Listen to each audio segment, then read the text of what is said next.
I looked like a mentally worn out, polished professional.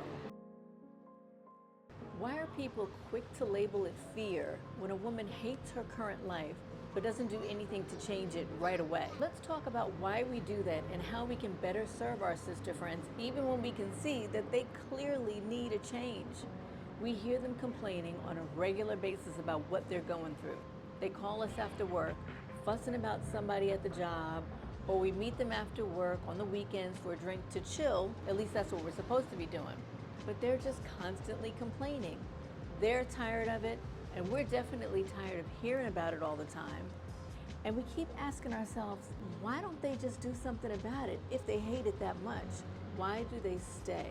And bam, just like that, we label it. They must be scared.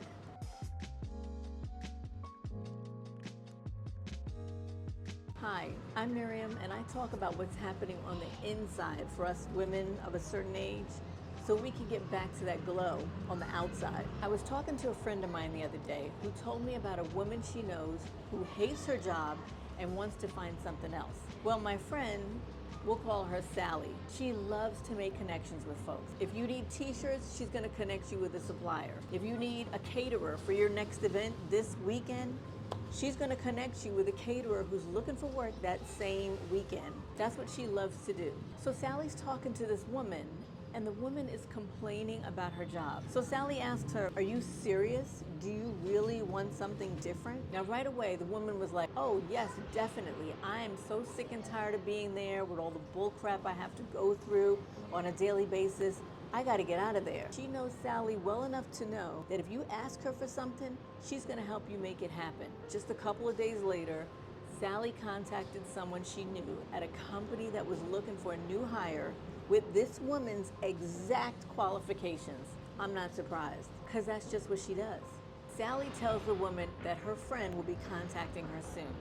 Sally's excited, calls her friend and tells her all about it. Her friend was like, thank you so much, I really appreciate you, I hate this job and I've got to get out of there. So a few days go by, then a week, 2 weeks, Sally sees the woman from the company and inquires about her friend following up. The woman tells her that she never heard anything from her. Sally is shocked. So they say their goodbyes. Sally goes home fuming. She calls me up and was like, I am so annoyed right now, and she tells me the whole story. And then she tells me, if somebody is gonna let a great opportunity like that pass them by, they must be scared. I don't know about you, but the women that I have come across in my lifetime, most women are not scared. They're tired, they're overstimulated, and they overthink a lot, but scared? No. When you think about all the things a woman has on her plate, job, partner, kids, pets too, bills, cooking, cleaning, and that's just one day. And having yet another something to think about, even if it's something potentially great for you, it doesn't mean a woman is scared. If she was scared, she'd be in hiding or under a rock somewhere. But yet every day she's showing up for all these things, all these people, and making decisions. That's not fear. It's just a nervous system trying to keep things familiar. I know I have stayed way too long in situations as well, and knowing they weren't good for me. I would feel like I was in quicksand. Like the more I moved around and rushed to even think about doing something different, the more I could feel myself just going deeper in, constricting my chest so I couldn't even breathe sometimes. I'd say to myself, if I just worked harder at work, if I stayed longer hours, they would see my worth and give me more money, even though they said that they weren't giving anybody any raises. Or in the relationship I was in, I just kept thinking about the times when it did seem almost perfect and tried to ignore the majority of signs that were right in front of me. Was I scared? No. Did I overthink? Oh yeah, big time. I thought about having to move all my stuff out of the place we shared together, affording a security deposit and rent on my own. Who would take the dog? And at work, I was already in a top-level position, so where would I go from there? What would I do? My brain constantly was running through all those scenarios every single day on a regular basis, while I was working, while I was cooking, while I was cleaning. While I was going through my day-to-day grind routine, my brain was in hyper alert all the time. At the end of the day, I would come home and just sit on my bed feeling completely numb, staring at the pages of a book or scrolling mindlessly on social media. I looked like a mentally worn out, polished professional. I couldn't even bring myself to turn on the television. Did that make me indecisive? No, because I was making decisions all day, every day, at work and at home. It just meant that I was in overdrive, thinking and trying to do something different instead of making one decision that would set me on a path on my exit out from all of it. So I wasn't afraid, I was exhausted. But finally, I just decided, you know what, I'm gonna start talking differently to myself.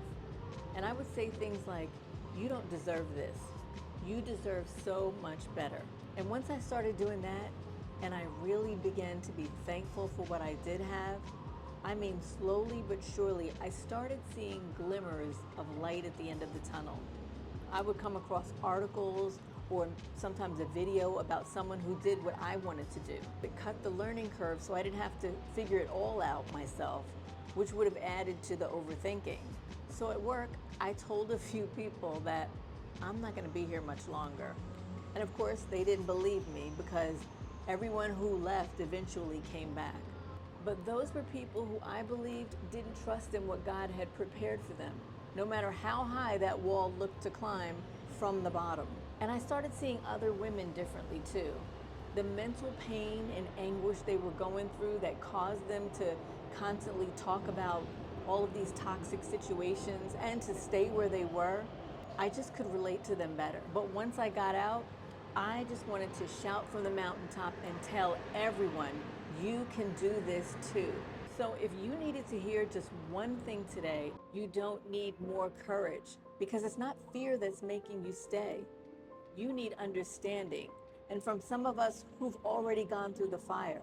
I'm your exit queen, helping you break free, rebuild, and glow from the inside and the out. And if this message touched you in any way, subscribe to this channel for more.